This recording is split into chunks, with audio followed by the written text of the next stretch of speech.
Good morning, students and my dear friends. Today is 7th of August 2023, Monday. Lecture start करने से पहले अगर आपको बिजनेस स्टैंडर्ड और मिंट की पीडीएफ चाहिए तो आप इनकी रिस्पेक्टिव वेबसाइट्स पर लॉगिन कर सकते हैं। बेसिक वर्जन दोनों ही न्यूज़पेपर का सबके लिए फ्री है। इसके अलावा फाइनेंस और इकोनॉमी रिलेटेड अदर अपडेट्स के लिए आप मुझे टेलीग्राम चैनल पर भी ज्वाइन कर सकते हैं। इसके अलावा ट्विटर, रिसर्चगेट, फेसबुक, इंस्टाग्राम पर भी मैं अवेलेबल हूँ। रिकमेंडेड प्ले स्पीड है इस वीडियो की 1.25x। Thought of the day is success is survival. और मिंट ने आज approximately 11 important news headlines cover करी हैं अपने फ्रंट पेज पर। बिजनेस स्टैंडर्ड की अप्रॉक्सीमेटली 12 इंपॉर्टेंट न्यूज़ हेडलाइंस हैं और आज के डिस्कशन में हम 13 न्यूज़ आर्टिकल्स कवर करेंगे। तो जल्दी से स्टार्ट करते हैं। आज का पहला आर्टिकल जो कि मिंट के पेज नंबर 1 पर दिया हुआ है।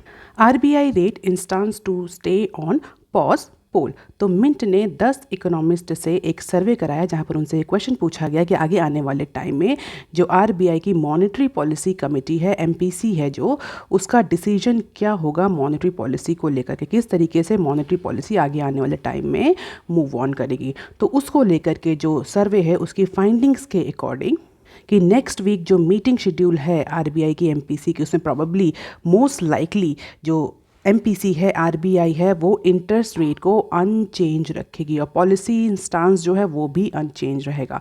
तो इंटरेस्ट रेट पॉज रहेगा और पॉलिसी स्टांस अनचेंज रहेगा। इट मीन्स कोई मेजर चेंज पॉलिसी स्टांस में नहीं करने वाली है रिजर्व बैंक ऑफ इंडिया। और इंटरेस्ट रेट को भी फिलहाल के लिए पॉज रखा जाएगा। पॉज मीन्स ना ही उसमें किसी तरह की कट किया जाएगा, ना ही उसमें किसी तरह का इंक्रीज किया जाएगा। अब इसका रीज़न क्या है? तो इकोनॉमिस्ट ने ये बोला है कि रिजर्व बैंक ऑफ इंडिया या आरबीआई का ये आप पिछले कुछ टाइम में अप्रोच था कि अगर इन्फ्लेशन कंट्रोल होती है तो हो सकता है पॉलिसी रेट में थोड़ा सा कट देखा जाए। लेकिन रिसेंट टाइम में हम सभी को पता है कि जो वेजिटेबल के प्राइसेस हैं, फ्रूट्स के प्राइसेस हैं, उन सब की वजह से जो हमारी सीपीआई है वो शूट अप कर गई है। और सीपीआई के बेसिस पर ही Reserve Bank of India inflation का टारगेट सेट करता है, या उसी से उसका इन्फ्लेशन का टारगेट जो है वो मॉनिटर किया जाता है। तो जिस तरीके से रिसेंट टाइम में हमें वेजिटेबल और फ्रूट्स और फूड के प्राइसेस में शार्प स्पाइक देखने को मिल रहा है because of the uneven monsoon and supply side shock, उसकी वजह से probably reserve Bank of India अभी के लिए किसी भी तरह का मेजर शिफ्ट नहीं लाने जा रही है पॉलिसी स्टांस में और इंटरेस्ट रेट में। इसके अलावा अगर हम इंटरनेशनल फैक्टर्स की बात करें तो जिस तरीके से diverging monetary policy world wide देखने को मिल रही है, तो इंटरनेशनल फैक्टर्स की वजह से भी जो है वो आरबीआई प्रॉबेबली इसी अप्रोच पर रहेगा। तो अप्रॉक्सीमेटली 10 इकोनॉमिस्ट जिन्होंने पार्टिसिपेट किया था इस सर्वे में, उनके अकॉर्डिंग जो रेपो रेट है वो अनचेंज रह करके 6.5% पर ही रहेगा। और जो पॉलिसी इंस्टांस है वो विड्रॉल ऑफ एकोमोडेशन ही रहेगा, क्योंकि एमपीसी का जो प्राइमरी टारगेट है वो इन्फ्लेशन को कंट्रोल करना है। वाइल अगर मेजॉरिटी ऑफ एनालिस्ट या हम बोल सकते इकोनॉमिस्ट को का व्यू देखें तो उनका ये कहना है कि प्रॉबेबली अगस्त के बाद तक जो आरबीआई है वो यही स्टांस मेंटेन रखेगी। हो सकता है कि 2 एमपीसी की मीटिंग के बाद, प्रॉबेबली 2 मीटिंग्स के बाद हो सकता है आरबीआई कोई चेंज करे, वो भी 50% बेसिस पॉइंट का चेंज देखने को मिल सकता है। हालांकि उसके भी 50% चांस हैं। तो कुछ का ही मानना है, या मतलब मेजॉरिटी का ही मानना है कि 2 एमपीसी की मीटिंग के बाद प्रॉबेबली आरबीआई में go for change in policy stance, और बहुत ज़्यादा नहीं, 25% तक का चेंज कर सकती है आरबीआई रेपो रेट में ओवर द नेक्स्ट 2 मीटिंग्स। और अगर हम देखें, हिस्टोरिकली अगर पीरियड को देखें तो लास्ट पॉलिसी जो जून से है उसके बाद से इन्फ्लेशनरी प्रेशर जो है वो कंटिन्यूअस है। बहुत ज़्यादा हमें एक डिक्रीज़ देखने को नहीं मिला है। अगर मोरलेस हम इन्फ्लेशन को देखें तो कहीं ना कहीं फ्लक्चुएट करके इंक्रीज़ ही कर रही है। और उन सब की वजह से जून के बाद से प्रॉबेबली आरबीआई ने जो पॉलिसी स्टांस रखा है वो अनचेंज्ड ही रहा है। और अगर हेडलाइन कंज्यूमर प्राइस इन्फ्लेशन की बात करें तो वो अबव 6% ही रहने वाली है फॉर नेक्स्ट 2 to 3 मंथ्स, यानी 2 से 3 महीने के बाद हो सकता है हमें हेडलाइन इन्फ्लेशन में कुछ मॉडरेशन देखने को मिले और उसके बाद ही एमपीसी जो है वो पॉलिसी रेट को चेंज कर सकती है। और इसी सर्वे में जो एनालिस्ट हैं उन्होंने एंटिसिपेट किया है, फोरकास्ट किया है कि फाइनेंशियल ईयर 24 में अप्रॉक्सीमेटली 4.7% की एवरेज सीपीआई रहेगी, जो कि आरबीआई का जो टारगेट है 4% का उससे ज़्यादा है। इसके अलावा इकोनॉमिस्ट का ये भी मानना है, जिन्होंने वो इकोनॉमिस्ट जिन्होंने इस सर्वे में पार्टिसिपेट किया, उनका ये भी मानना है कि पॉलिसी मेजर्स के अलावा यानी मॉनेटरी पॉलिसी टूल्स के अलावा आरबीआई जो है वो इफेक्टिव एडमिनिस्ट्रेटिव मेजर्स भी लेगी in order to control the rising food prices.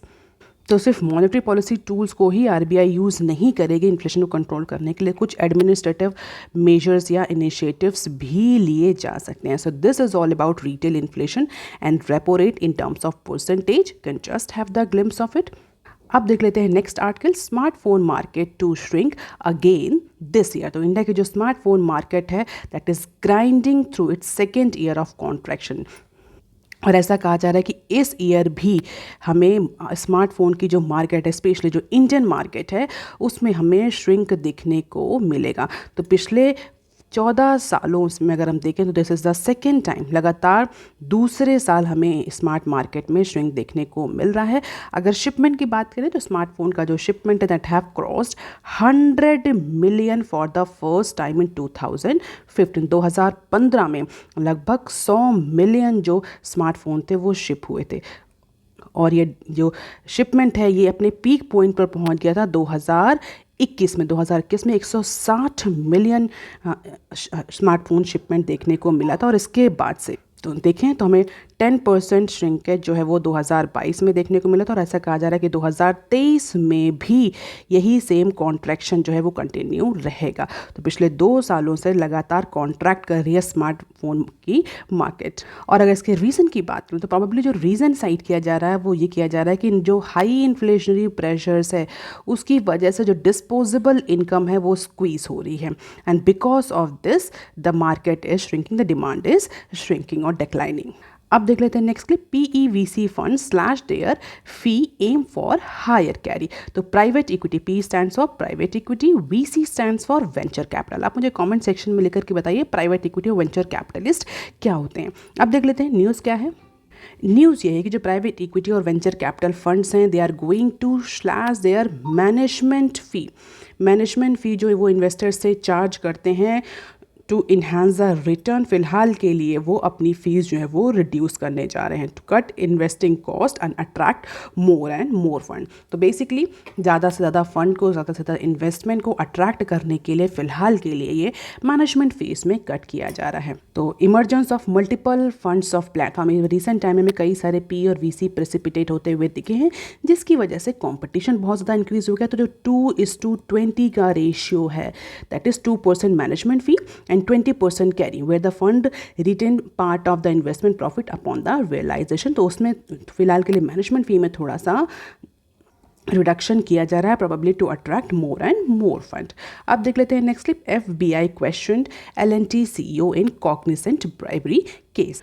तो outcome of US government trial of 2 former Cognizant technology solution corporation executive in bribery case in India could be the pivotal movement for L&T। जहां पर L&T के जो CEO हैं mister S.N. Subramaniam, उनसे पूछताछ करी जा रही है who is an undertaking to official of US department of justice and federal bureau of investigation.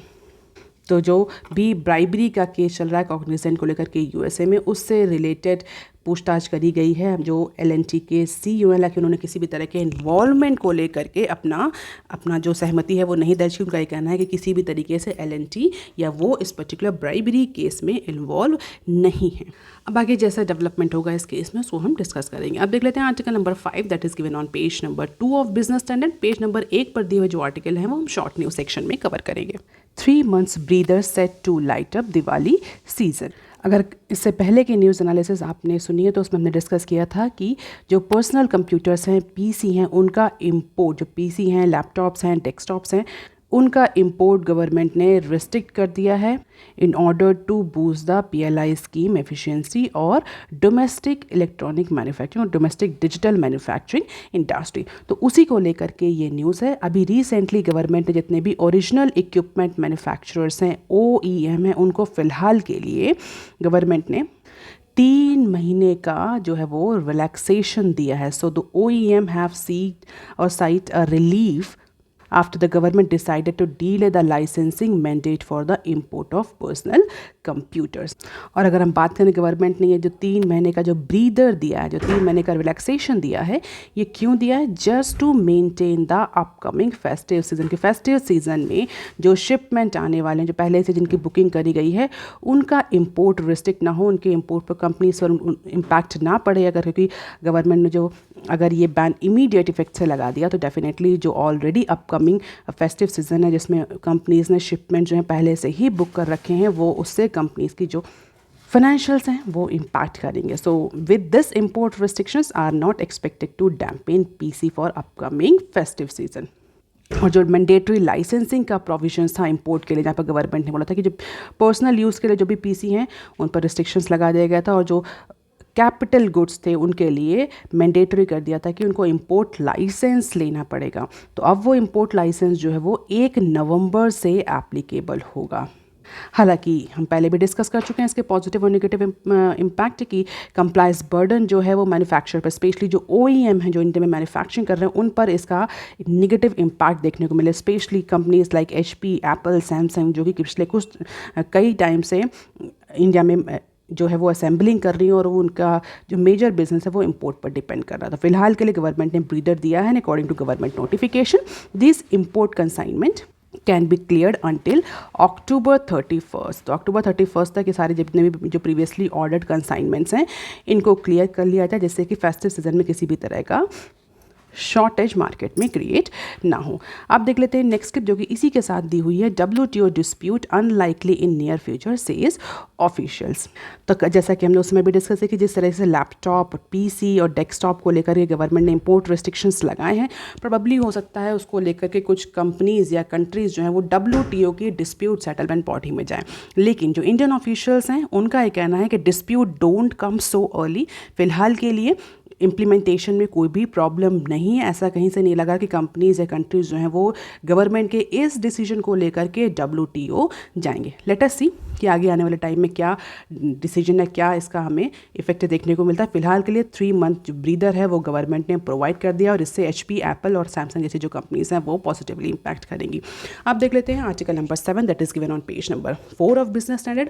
OMC raise prices of ethanol from maize and damaged food.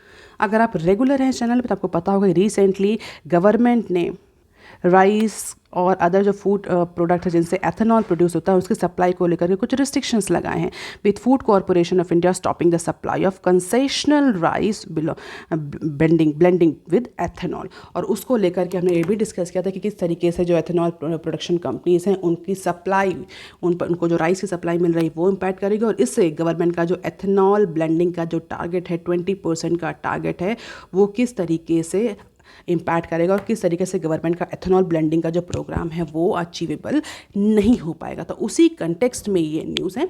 जैसे ही FCI food corporation of India ने concessional rice की supply बंद करी है ethanol और oil marketing companies को, तो immediately उसके इम्पैक्ट को ओवरकम करने के लिए जितनी भी OMCs हैं, ऑयल मार्केटिंग कंपनीज हैं, they have decided to increase the price of ethanol produce from damaged food grain. तो DFG से जो भी फूड ग्रेन से जो डैमेज्ड फूड ग्रेन से उससे जो भी एथेनॉल प्रोड्यूस हो रहा है उसकी कॉस्ट बढ़ा दी गई है बाई 4.75 पर लीटर। तो जो डैमेज्ड फूड ग्रेन से जो एथेनॉल प्रोड्यूस होता है उसका प्राइस बढ़ा दिया है बाई 4.75 पर लीटर, और जो मेज से प्रोड्यूस हो रहा है उसका बढ़ा दिया है 6.05 पर litre for the remaining period of 2023। तो जो एथेनॉल सप्लाई का जो पीरियड है उसके रिमेनिंग पीरियड तक फिलहाल के लिए मेज और डैमेज्ड फूड ग्रेन से जो इंक्रीज होता है एथेनॉल उसके प्राइस OMCs ने यानी जो ऑयल मार्केटिंग कंपनीज हैं उनने बढ़ा दिए।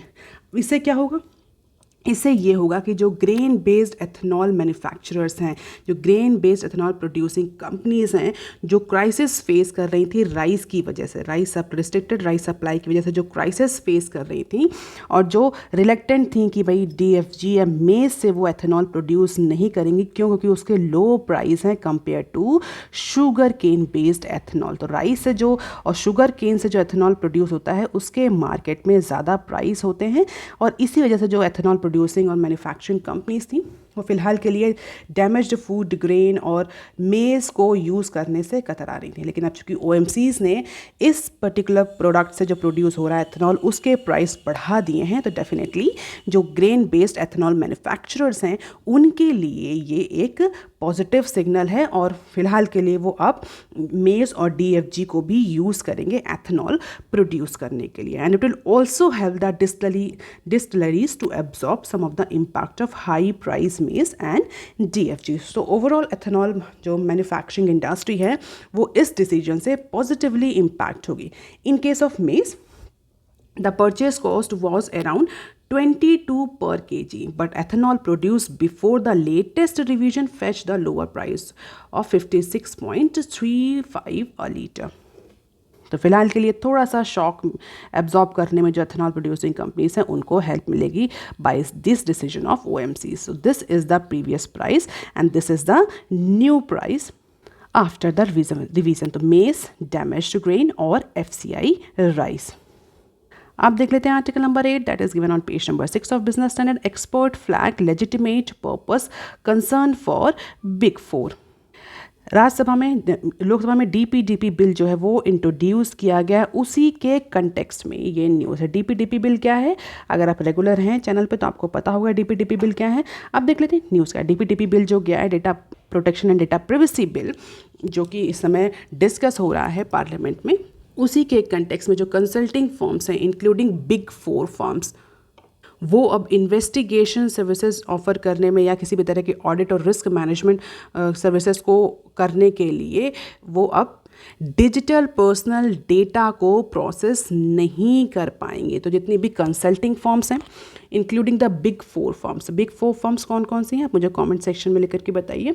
हम पहले भी डिस्कस कर चुके हैं, इनको बिग 5 भी कभी कभी बोला था। तो फिलहाल के लिए जो बिग 4 फर्म है वो किसी भी तरह के discrete investigation services for audit and risk management को कंडक्ट नहीं कर पाएंगे। डिस्क्रीट सर्विसेज वो ऑफर करती हैं, क्यों? क्योंकि अब वो जो पर्सनल डेटा है उसको प्रोसेस नहीं कर पाएंगे, स्पेशली जो डिजिटल पर्सनल डेटा है उसको प्रोसेस नहीं कर पाएंगे as per the legitimate purpose clause under digital personal and data protection bill. DPDP जो बिल है उसके तहत लेजिटिमेट पर्पस के कारण ही या लेजिटिमेट पर्पस होने के बाद ही जो कंपनीज़ हैं, जो डिजिटल कंपनीज हैं, डिजिटल प्लेटफॉर्म्स हैं, वो पर्सनल डेटा को प्रोसेस कर सकते हैं। और जो ये डिस्क्रीट इन्वेस्टिगेशन सर्विसेज हैं for audit and risk management, they doesn't fall under this clause of legitimate purpose and this could impact their conduct, their business activities at large, ऐसा मानना है एक्सपर्ट्स का।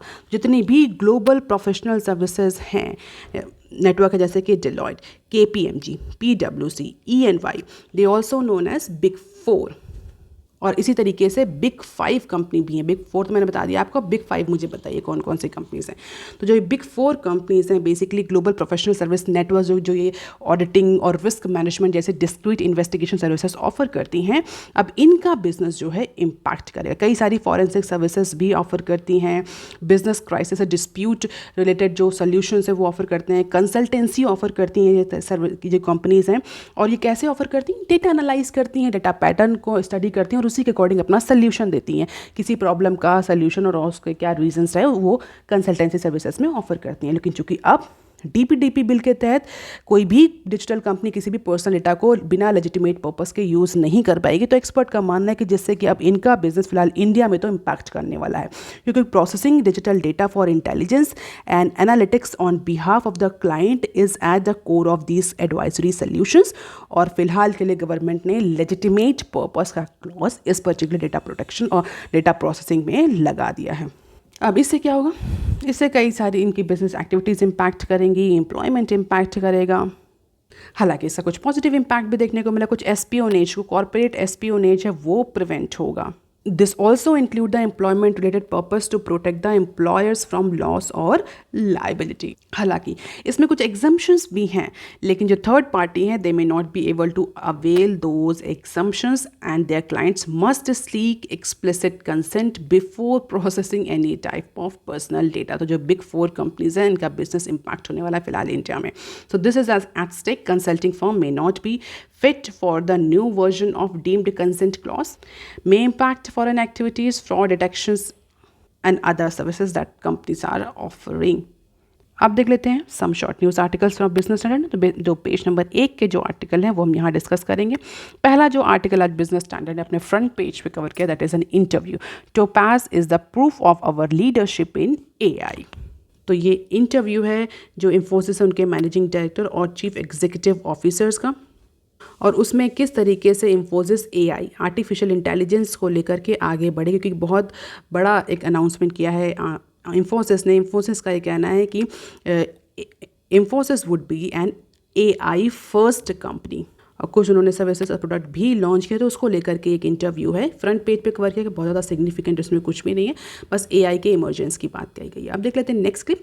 Policy rate cut not likely before Q1 financial year 25। तो ये जिस तरह से mint ने सर्वे करवाया है इकोनॉमिस्ट का, उसी तरीके से बिजनेस स्टैंडर्ड ने भी करवाया है। कई बार स्टूडेंट मुझसे क्वेश्चन पूछते हैं कि मैम कौन सा न्यूज़पेपर अच्छा होगा, तो मेरा एक ही आंसर होता है कि आप कोई भी न्यूज़पेपर उठाइए, बिजनेस का कोई भी न्यूज़पेपर, चाहे वो बिजनेस स्टैंडर्ड हो, चाहे वो मिंट हो, चाहे वो ET हो, कंसिस्टेंसी मेंटेन रखिए। एक ही पेपर को आप कंटिन्यूसली पढ़िए, बार बार हुपिंग या चेंजिंग नहीं करना कि कभी बिजनेस स्टैंडर्ड पढ़ लिया, कभी मिंट पढ़ लिया, कभी ET पढ़ लिया। क्यों? इसका रीज़न ये है कि आज के कॉम्पिटेटिव एनवायरनमेंट में कोई भी बिजनेस पेपर या बिजनेस न्यूज़पेपर अफोर्ड नहीं कर सकता किसी भी इंपॉर्टेंट न्यूज़ को मिस करना। कोई भी इंपॉर्टेंट न्यूज़ जो है वो मिस नहीं करी जा सकती। अगर आप कंपटीशन में रहना चाहते हैं, हो सकता है कि वो न्यूज़ आज नहीं कल पब्लिश होगी, लेकिन हर न्यूज़पेपर में हर इंपॉर्टेंट न्यूज़ पब्लिश करी जाती है अगर वो उस पेपर के डोमेन में फॉल कर रही है। तो जैसे कि मिंट ने कह रहा है, तो डेफिनेटली बिजनेस स्टैंडर्ड को भी कॉम्पिटेटिव रिस्पांस देना था, तो बिजनेस स्टैंडर्ड ने भी अपना एक सर्वे कराया है MPC के स्टांस को लेकर के कि जो अपकमिंग मीटिंग है MPC की, उसमें क्या स्टांस रहने वाला है। इसमें भी सिंपली 10 पार्टिसिपेंट्स जो थे उन्होंने पार्टिसिपेट किया। पार्टिसिपेंट्स हेयर मीन्स जो 10 इकोनॉमिस्ट थे उन्होंने पार्टिसिपेट किया, और उनके अकॉर्डिंग जो रिजर्व बैंक ऑफ इंडिया है, जो MPC है, वो Q1 ऑफ फाइनेंशियल ईयर 25 यानी अप्रैल से लेकर जून का जो नेक्स्ट क्वार्टर आएगा फाइनेंशियल ईयर 25 का, तब से प्रोबेबली हो सकता है RBI किसी तरह का पॉलिसी रेट कट करे। फिलहाल के लिए रिजर्व बैंक ऑफ इंडिया किसी भी तरह का कोई भी चेंज नहीं करने वाली है पॉलिसी स्टांस और इंटरेस्ट रेट को लेकर के, क्योंकि इन्फ्लेशन जो है वो अभी कंट्रोल नहीं। So this is the expert opinion. कहाँ से इकोनॉमिस्ट लिए थे? SBI, BOB, DSB, ISEC, PD Access, STCI, Yes Bank, HDFC, Barclays और ICRA। You can just have the glimpse of it, किनका क्या रिस्पॉन्स है, बहुत ज़्यादा याद करने की ज़रूरत नहीं है। ओवरऑल प्रेडिक्शन ये है कि फिलहाल के लिए जो अपकमिंग MPC की मीटिंग है उसमें कोई मेजर डिसीजन नहीं लिया जाए किसी भी तरह के पॉलिसी रेट चेंज का। अब देख लेते हैं next clip. Indian INC profit surge 65% but shows loop sided growth. तो अगर हम अप्रैल और जून क्वार्टर की बात करें तो इस ड्यूरेशन में जो कॉर्पोरेट अर्निंग्स हैं वो 65% या प्रॉफिट जो है वो 65% तक इंक्रीज हुआ है after a decimal showing off early bird company. So early bird जो कंपनी जिन्होंने अर्ली अपने रिजल्ट्स डिक्लेयर किए थे, उसके बाद जो अब जो लेट रिजल्ट्स डिक्लेयर करेंगे, अगर उस सबके हम रिजल्ट्स को कंपाइल करें तो ओवरऑल हमें कॉर्पोरेट प्रॉफिट में 65% का इंक्रीज देखने को मिल रहा है। The combined net profit of approximately 983 listed companies have declared their quarterly results, जिसमें से 64.7% ईयर ऑन ईयर बेसिस पर हमें कॉर्पोरेट अर्निंग्स में इंक्रीज देखने को मिल रहा है, यानी 2.68 ट्रिलियन का ओवरऑल प्रॉफिट जो है कंपनीज ने रजिस्टर किया है for first quarter. But the growth in earnings remain lopsided because most of the incremental gains came from the handful of the company. So अगर हम ग्रोथ देखें earnings तो वो बहुत ज़्यादा नहीं देखने को मिल रही। कुछ ही कंपनीज जिन्होंने सिग्निफिकेंट प्रॉफिट रजिस्टर किया, जिसकी वजह से जो ओवरऑल कॉर्पोरेट प्रॉफिट है वो इंक्रीज होता हुआ दिख रहा है। मोस्ट ऑफ द कंपनीज ने जो ग्रोथ है उनके रेवेन्यू में जो प्रॉफिट में वो बहुत सिग्निफिकेंट नहीं है। अब देख लेते हैं next clip. EV penetration gap widen between India and other nation. तो फेम सब्सिडी के बाद भी जिस तरीके से गवर्नमेंट ने फेम 1, फेम 2 लाई है, उसके बावजूद भी अगर हम पेनिट्रेशन देखें इलेक्ट्रिक व्हीकल का इंडियन मार्केट में तो वो काउंटर पार्ट कंट्री से कंपैरिजन में कम है। EV पेनिट्रेशन गैप जो है इंडिया और अदर नेशंस के बीच में वाइडन होता जा रहा है। As a stakeholder debate whether the EV subsidy should continue or withdrawn की पॉजिटिव इम्पैक्ट जो है वो हमें देखने को नहीं मिल रहा है। कई सारे हमें लूप होल्स देखने को मिले हैं, कई सारी माल प्रैक्टिसेस देखने को मिली हैं फेम सब्सिडी की वजह से, और पेनिट्रेशन भी है वो बहुत ज़्यादा कोई सिग्निफिकेंटली इंक्रीज नहीं हो रहा है। And India will need to do some serious catching up to even meet the government own declare target, जहाँ पर गवर्नमेंट ने बोला है कि 30% इलेक्ट्रिक व्हीकल होंगे इंडियन मार्केट में, इंडियन रोड्स पर बाई 2030। तो फिलहाल के लिए टारगेट भी अचीव होता हुआ नहीं दिख रहा है। अदर नेशन में जिस तरीके से ईवी का पेनिट्रेशन हो रहा है उस तरीके से इंडिया में नहीं हो पा रहा है। फेम सब्सिडीज़ में कुछ हमें माल प्रैक्टिसेस भी देखने को मिली हैं। तो कई सारे एक्सपर्ट जो हैं वो उनका ये कहना है कि अब गवर्नमेंट को प्रोबेबली शायद ये जो फेम सब्सिडी है इसको विड्रॉ कर लेना चाहिए। लेट अस सी कि आगे क्या डिसीजन होता है। अब देख लेते हैं next clip. Refiner push envelope on Russia oil. Recently हमने डिस्कस किया था कि जो रशिया है वो अपने ऑयल के प्राइसेस जो हैं इंक्रीज़ करने जा रहा है, एक्सपोर्ट पर रिस्ट्रिक्शन लगाने जा रहा है। तो उसी को लेकर के हमने ये भी डिस्कस किया था कि किस तरीके से जो इंडियन रिफाइनर्स हैं उन्होंने स्टॉक अप कर लिया है कई अमाउंट का रशियन ऑयल। तो उसी के कंटेक्स्ट में ये न्यूज़ है। Indian refiners are concern after the European benchmark Brent crude rose to the highest level since mid of April. तो जिस तरीके से ब्रेंट क्रूड के प्राइसेस बढ़ रहे हैं और मॉस्को ने आउटपुट कट की बात कही है तो इसका इम्पैक्ट हमें रशियन यूरल्स क्रूड में देखने को मिलेगा, वो भी कॉस्टलियर होगा। और इसी वजह से जो इंडियन रिफाइनर्स हैं, जैसे कि अगर इंडियन ऑयल और रिलायंस इंडस्ट्रीज़ की बात करें तो उन्होंने अपने फिलहाल के लिए अपने स्टॉक्स जो हैं वो पाइल अप कर लिए हैं, क्योंकि आगे आने वाले टाइम में ऐसा एंटिसिपेट किया जा रहा है कि ओपेक प्लस नेशन ने भी वो जो है वो प्रोडक्शन कट की बात की और रशिया ने भी सेम ट्रेंड ही फॉलो किया है। तो surge in both Brent and Urals crude value since late July threaten the billions of dollar in saving that Indian refiners have made due from this import of cheap Russian oil. अब वो फिलहाल जो उन्होंने earning करी थी वो उनकी impact होने जा रही, क्योंकि अब रशिया ने फिलहाल के लिए प्रोडक्शन कट की बात कही है और ब्रेंट जो क्रूड ऑयल उसके प्राइस बढ़ रहे हैं और रशिया में अगर सप्लाई कम करेगा तो डेफिनेटली जो यूरल्स हैं उसके भी प्राइस बढ़ेंगे। तो जो इंडियन रिफाइनर्स हैं they are actually enveloping, they are adopting different strategies to save their dollars saving.